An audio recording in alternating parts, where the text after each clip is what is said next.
The Galactic Council had ruled the Perseus, armed for 3,000 years with one unshakable principle: never harm a species' young children and offspring.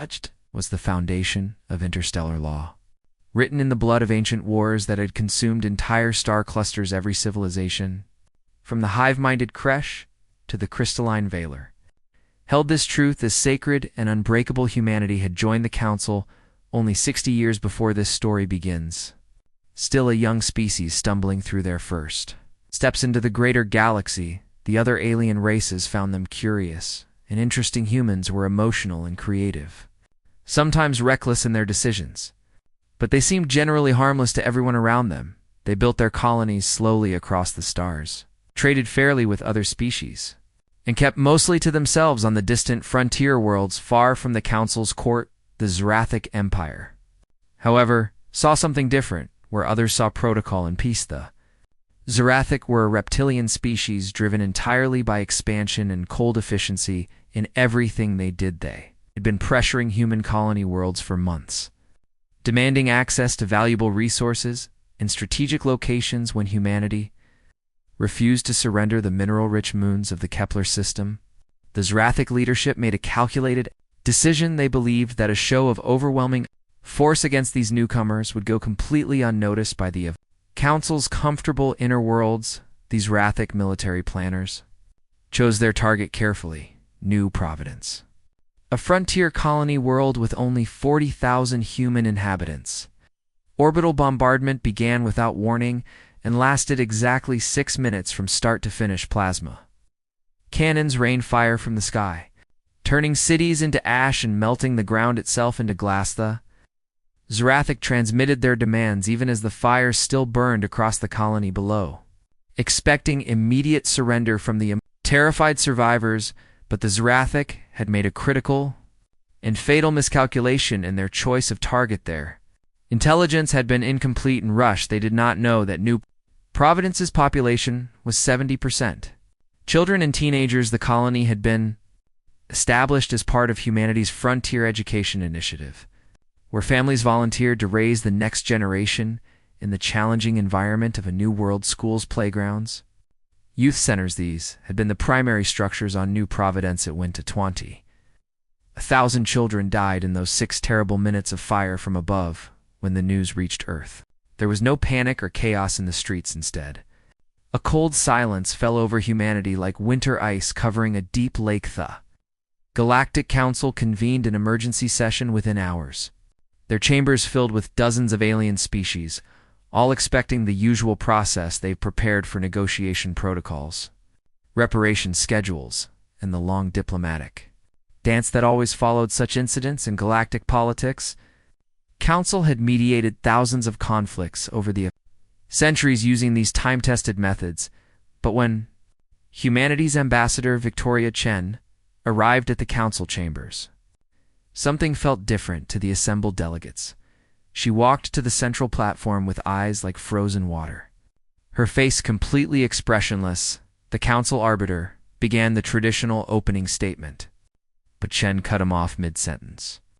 With a raised hand, we invoke the right of answer, she stated in a voice that carried no emotion whatsoever. Chamber fell completely silent. The right of answer was an ancient provision in council law, rarely used, almost forgotten by most species. It allowed any wronged civilization to respond to an attack without council interference for a limited time. This session is over, Chen continued, then turned and walked out of the chamber without another word. No explanation, no threats, no demands, just those few words, and then silence. The galactic media tried to interview her, but she ignored every question. Human diplomats across council space began packing their belongings that same day. Every human vessel in council territory received the same simple order: return home immediately. Every embassy locked its doors and went dark. Every trade route that humans managed suddenly closed without explanation. Every communication channel went silent. Diplomatic tie that humanity had carefully built over 60 years was severed.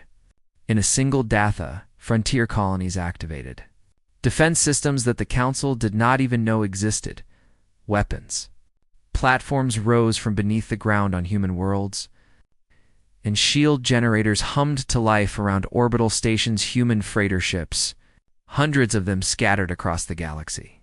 Suddenly changed course and began the long journey back toward Sol System. No captain would explain why.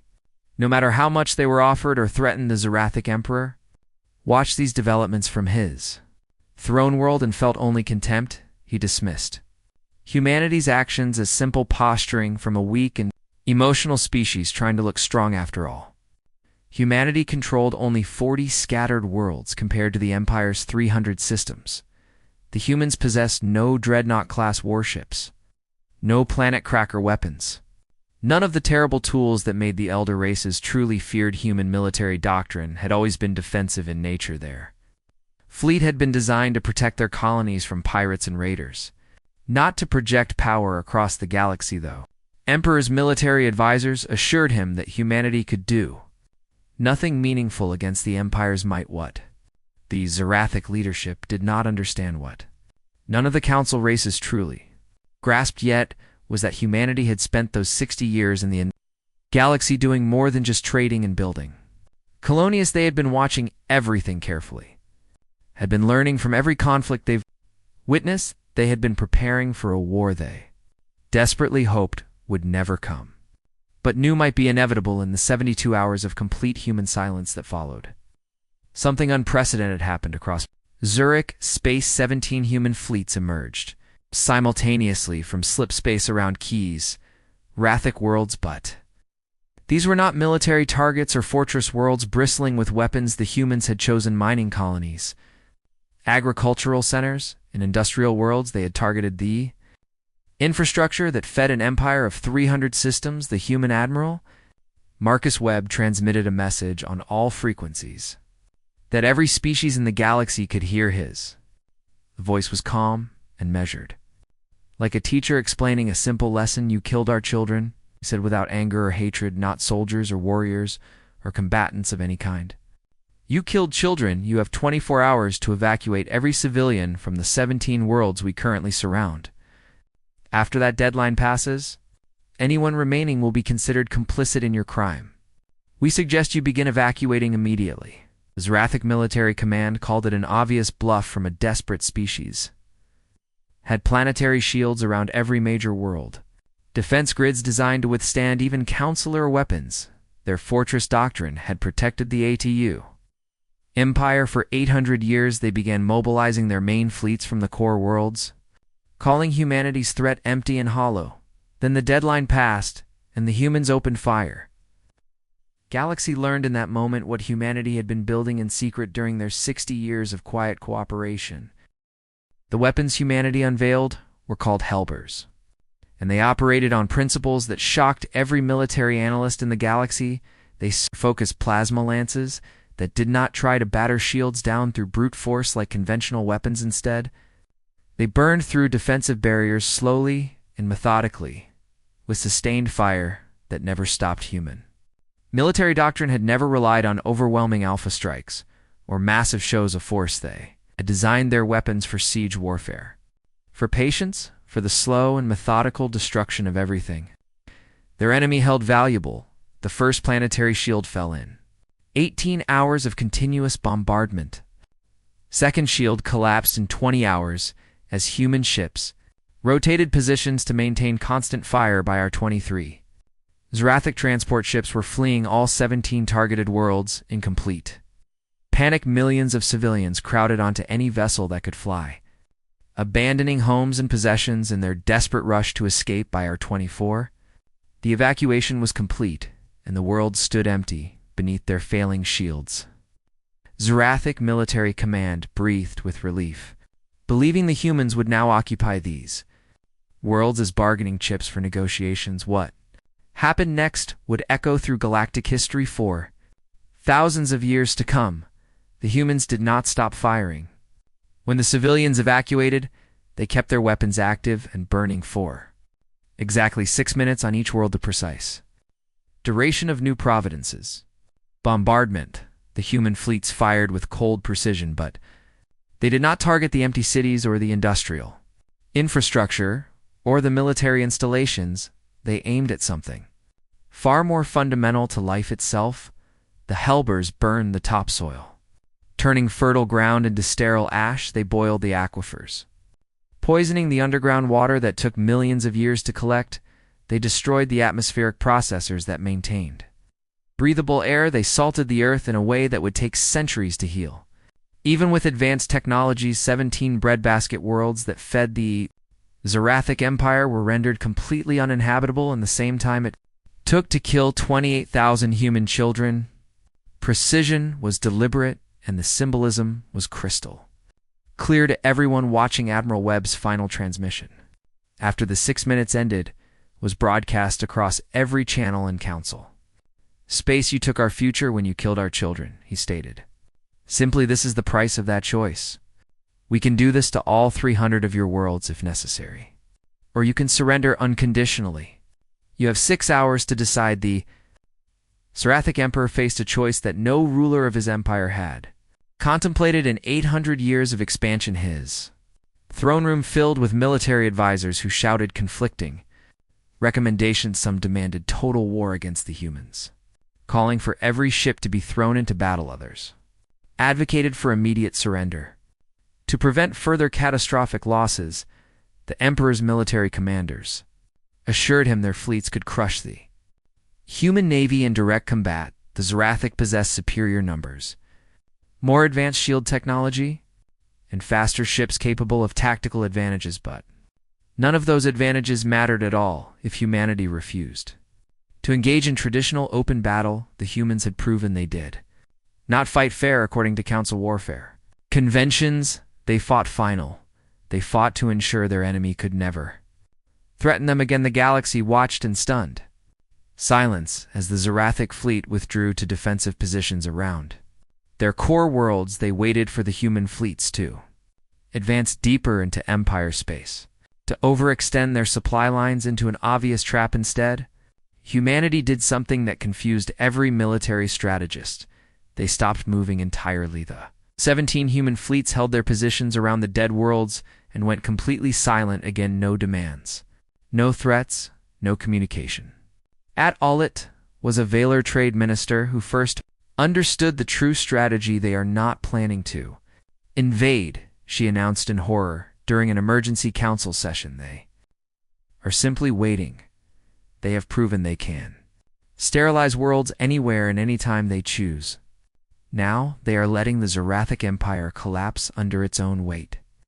Her analysis was exactly correct. With 17 agricultural and mining worlds suddenly gone, the Zerathic supply chains began to fracture within days.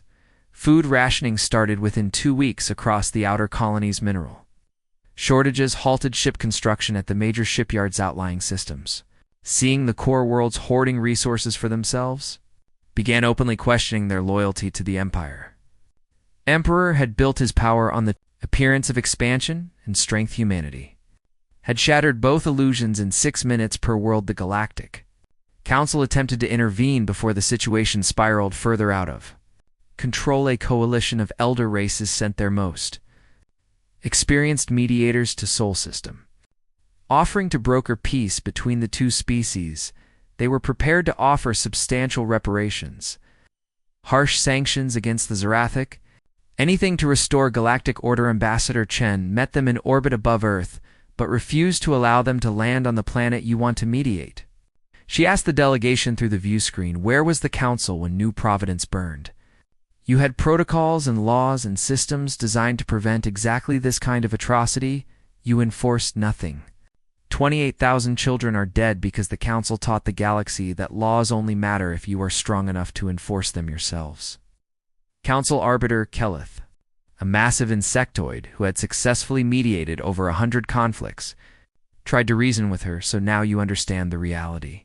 Keleth clicked in his species' way of speaking. This is about more than just the Zerathic. You are challenging the entire Council structure and 3,000 years of diplomatic tradition. Chun's response was delivered without any emotion. No. She said clearly, we are teaching the galaxy what you forgot over those 3,000 comfortable years. Some lines are read for very good reasons. Cross them, and there is no negotiation, no mediation, No peaceful path back there is only consequence. The Council threatened humanity with sanctions, complete isolation, and declaring them a rogue. State Chen's response shocked them even more than the destruction of 17 worlds. She transmitted detailed specifications of the Hellbore weapons to every minor species in Council space. Every race that had been bullied by larger empires received the plans. Every civilization that had been exploited or ignored by the elder powers suddenly had access to humanity's deterrent. Humanity will share our deterrent technology freely with anyone who wants it, Chen announced publicly, because we have learned a hard lesson. The only way to ensure red lines are respected by everyone is to ensure everyone can enforce them, the Council realized. Far too late that they were not dealing with a simple rogue state throwing a tantrum. They were witnessing the beginning of a revolution in how galactic power would be distributed. Srathic Empire held out for 4 months total in that time. Not a single human weapon fired again, not one ship advanced past the dead worlds. The 17 fleets simply waited in position. Like silent sentinels over graves while they waited. The Empire tore itself apart from within. Tattered colonies declared independence. No longer trusting the core worlds to protect them, minor systems blamed each other for the catastrophe. Political alliances fracturing the military, once the pride of the Empire, found itself unable to defend against an enemy that refused to fight by any recognized rules. How do you defeat a foe who has already taken everything they wanted and simply waits for you to collapse? When the Emperor finally transmitted his surrender, he did so from a reinforced bunker beneath the imperial palaces. Own generals had confined him there after 3 failed attempts to rally the fragmenting military. New Srathic provisional government, formed from moderate voices who had opposed the New Providence attack, offered unconditional surrender. They made only one plea: mercy for their civilian population, humanities. Terms were broadcast across the galaxy on every available channel. Ambassador Chen read them herself, her voice still carrying that same cold precision. First, complete demilitarization of the Srathic Empire, forced by human military observers stationed on every major world. Second, reparations to be paid not in currency or resources, but in labors. Rothic engineers would spend the next century helping rebuild New Providence under human supervision. Third, the 17 dead worlds would remain uninhabited forever, preserved as monuments to the cost of crossing humanity's red lines. Fourth, every Srathic hatchling born from this day forward would be taught the complete history of New Providence as part of their mandatory education, but the final term made even the Council delegates recoil in their seats. Fifth, the Srathic Emperor and his entire chain of command, down to the officers who had planned the New Providence bombardment, would stand trial. The trial would be before a human tribunal, not a council court. If found guilty, they would spend the remainder of their natural lives in a prison built on the ruins of New Providence. They would work every day to terraform the world they had destroyed, knowing they would never see it completed.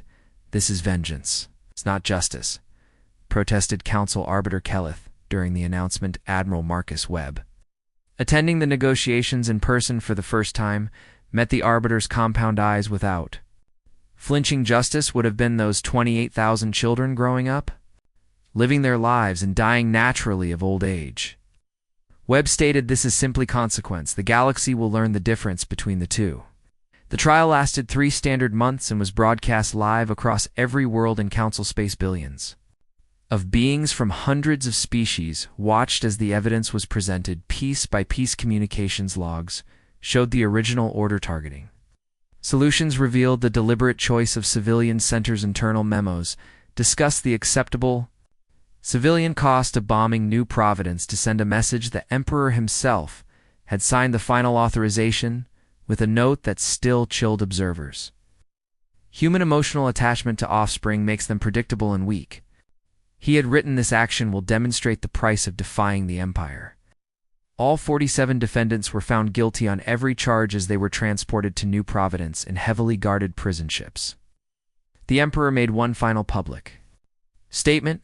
We calculated everything before we attacked, he said, scales dulled by stress and confinement. Military response: economic sanctions, Council intervention, we accounted for every variable in our strategic planning, except one crucial factor.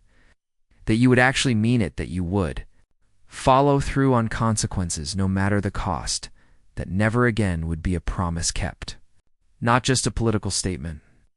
Admiral Webb's response was delivered from the bridge of his flagship. Then you have learned what the rest of the galaxy is still learning about. Humanity, we do not make promises, we make commitments, and we keep them. The prison on New Providence was unlike anything the galaxy had seen. It was not built for punishment or revenge. Instead, it was designed for labor and education. The 47 Xerathic war criminals worked alongside human engineers every day. They planted trees in the ash, they cleaned poisoned water, they rebuilt soil one handful at a time. Human guards watched them constantly, but did not abuse them. The galaxy expected cruelty, but humanity delivered something more powerful: relentless purpose. The prisoners were shown images of the children who died every morning before work, not to torture them, but to remind them why they were there. Some broke under the weight of what they had done. Others found something like redemption in the endless labor. The Emperor himself, once proud and untouchable, spent his days digging irrigation channels with his own claws. News crews from across the galaxy came to film the fallen ruler, covered in mud. One reporter asked him if he felt the punishment was too harsh. The Emperor repeated, his voice hollow, I killed 28,000 children to make a point about power. Humanity is making me spend my life trying to undo a fraction of that damage. Ask me again in 50 years if that is too harsh. Meanwhile, the rest of the Xerathic species faced their own reckoning. The provisional government worked desperately to rebuild trust with the galactic community. They opened their military records completely. They allowed human observers into every level of their government. They began the painful process of teaching their young the truth about what their empire had done in Xerathic schools. Hatchlings learned about New Providence before they learned their own imperial history. They saw images of human children who would never grow up. They read the names. All 28,000 of them. It was meant to be humiliating, a way to break Xerathic pride forever, but something unexpected happened over the years. Young Xerathic who grew up with this education began to change their entire culture. They questioned the old ways of expansion and domination. They formed friendships with human children through exchange programs. A new generation grew up understanding that some lines should never be crossed by anyone. The galaxy watched this transformation with mixed feelings. Some species praised humanity's approach as revolutionary. Others quietly feared what it meant if humans could reshape an entire civilization through sheer force of will. What else might they reshape? The Council struggled to adapt to this new reality for 3,000 years. They had maintained order through negotiation and compromise. Humanity had proven that some situations required absolute consequences instead minor. Species across the galaxy began demanding the same protections if humanity could enforce red lines. Why couldn't they? The Hellbar specifications that Chen had distributed began appearing in shipyards across Council space. Smaller civilizations that had been pushed around for centuries suddenly possessed deterrent weapons.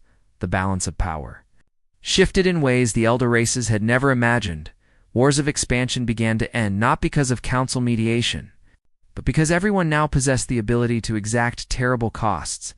The era of empire building was dying, placed by something new. Admiral Webb stood on New Providence 5 years after the trial. Watching Xerathic prisoners work alongside human volunteers, the world was still mostly dead. But patches of green were beginning to appear. Trees that would take decades to mature had been planted in careful rosewater treatment facilities. Hummed as they slowly filtered poison from underground reserves. Do you think we went too far? Asked a young human officer who had lost family on New Providence. Webb considered the question carefully. I think we went exactly as far as necessary. He finally answered no further.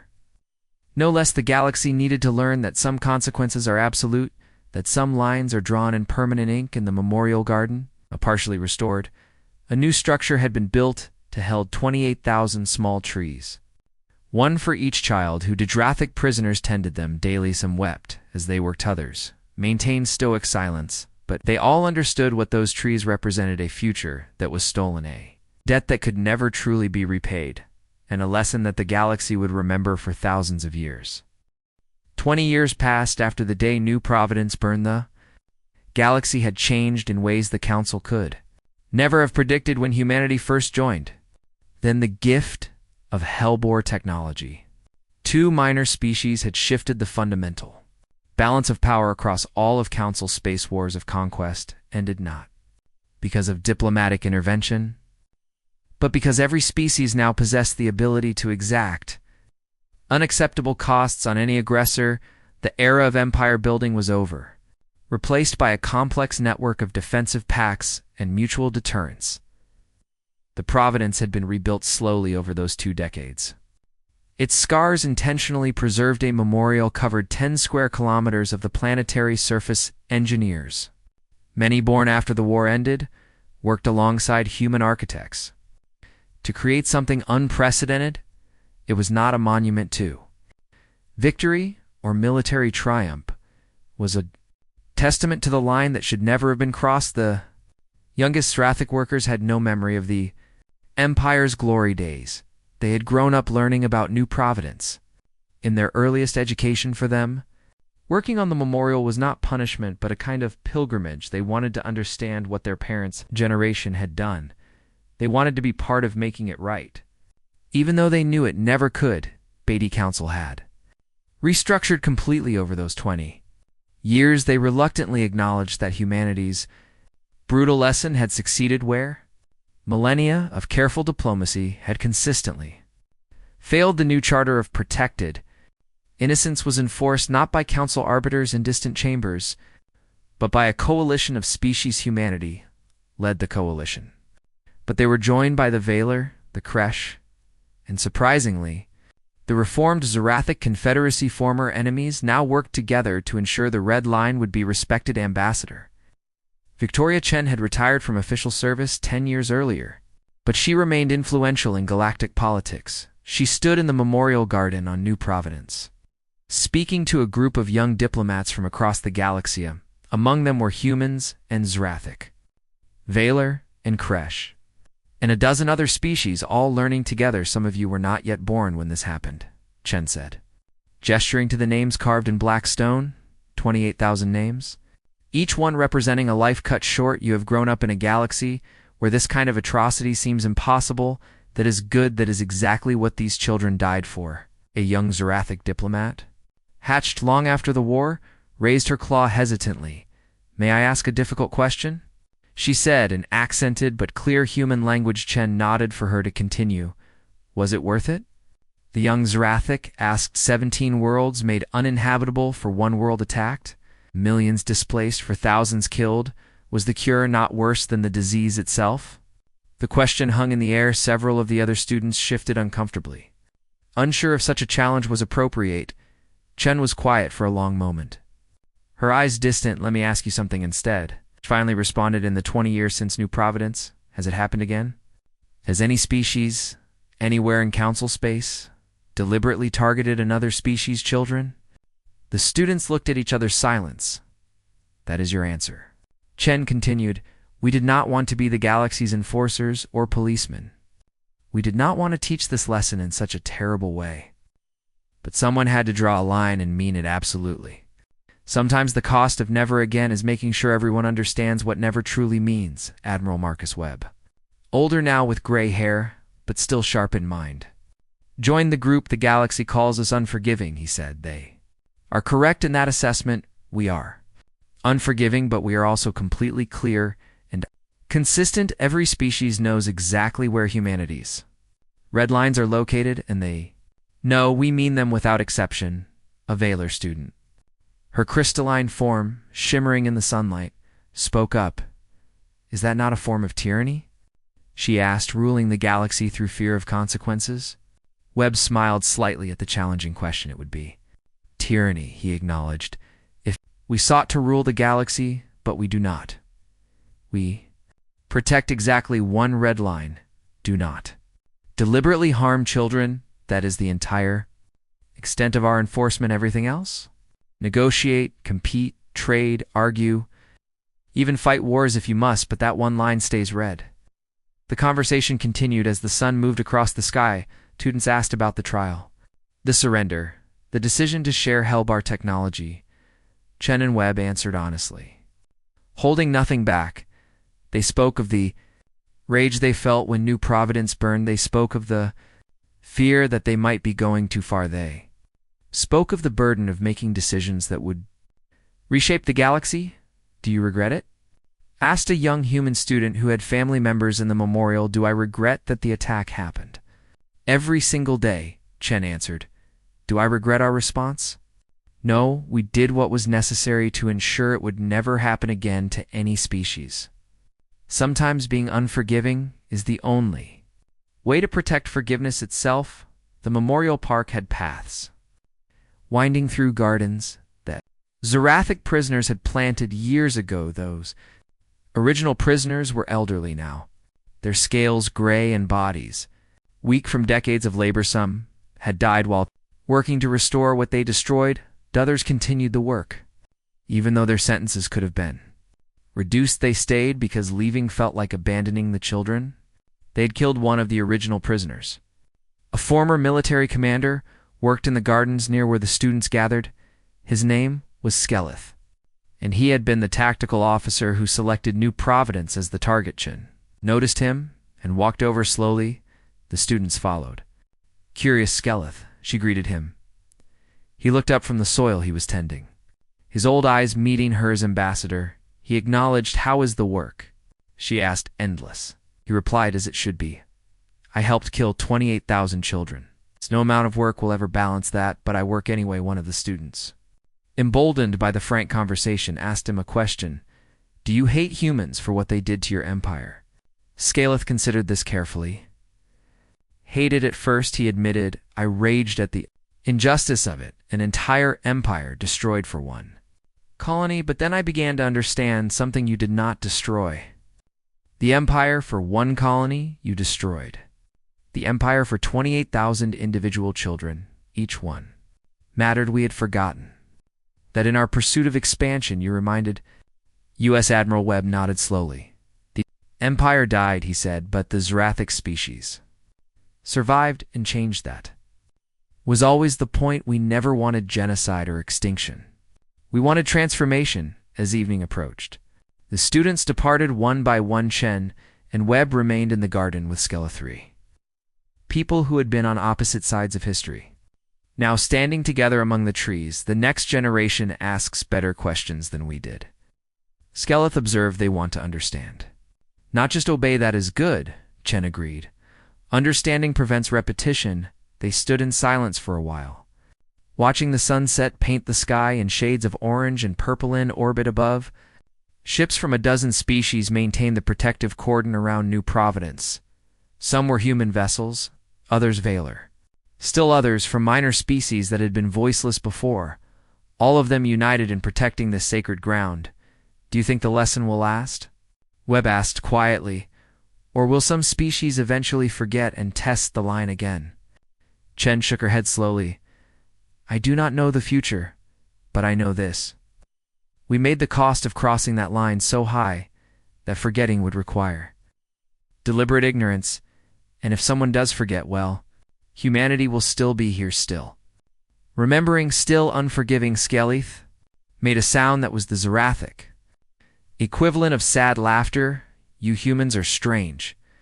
He said, you speak of peace and cooperation, but when truly threatened, you become the most dangerous species in the galaxy. Not because you are the strongest, but because you mean what you say. Webb smiled grimly. That is the secret we learned. He said, power without follow-through is just noise, but commitment, even with less power, reshapes reality as full darkness fell. Lights activated throughout the memorial. 28,000 small lights, one for each name on the wall. They glowed softly in the night, visible from orbit. Every ship that passed New Providence could see Thema, reminder, a warning, a promise kept. 50 years had passed since the fires of New Providence turned the sky black with smoke and ashen. Entire generation of galactic citizens had been born, grown, and reached adulthood in the shadow of that one terrible death. A galaxy these young beings inherited was fundamentally different from the one their parents had known in the Council archives on the central world of Pinnacle Station. There existed a new designation in galactic lit, was called the Red Line Species Classification. It applied to any civilization that had proven willing to accept total war to defend a singular principle or value humanity. Remained the only species with that designation, and every serious analyst agreed it would stay that way. The classification was not an honor or an achievement, it was a warning label. Ambassador Victoria Chen had died 5 years earlier at the age of 93. Funeral had been attended by representatives from every council species, including a delegation of elderly Zerathic who had served their sentences. She was buried on New Providence. Her grave, a simple stone among the memorial gardens she had helped create, Admiral Marcus Webb had retired to Earth, where he taught military history at the Academy. His students hung on every word when he spoke of the New Providence crisis. They wanted to understand how a defensive navy had reshaped galactic politics through sheer force of will. The Zerathic Confederacy had become one of humanity's strongest allies over the decades. Transformation from empire to confederacy had been painful but complete. Young Zerathic grew up learning that their species' greatest shame had led to their greatest growth. They studied New Providence not as enemy propaganda, but as a crucial turning point in their own history. The 17 dead worlds remained uninhabited, exactly as humanity had demanded, but they were not forgotten or ignored.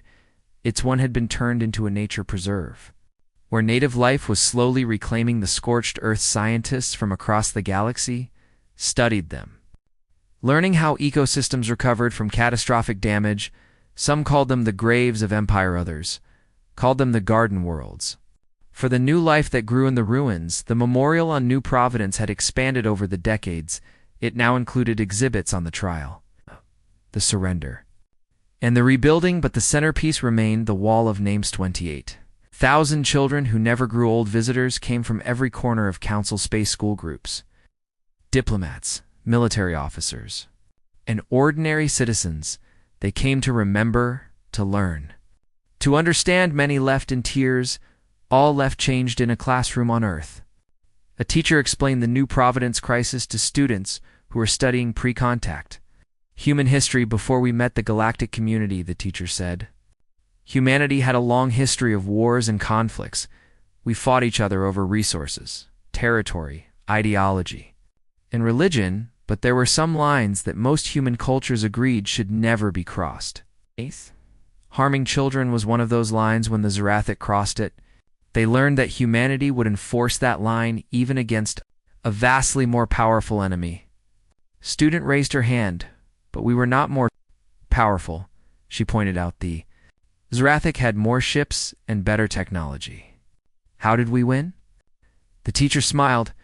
We did not win through superior force, she explained. We won through superior commitment.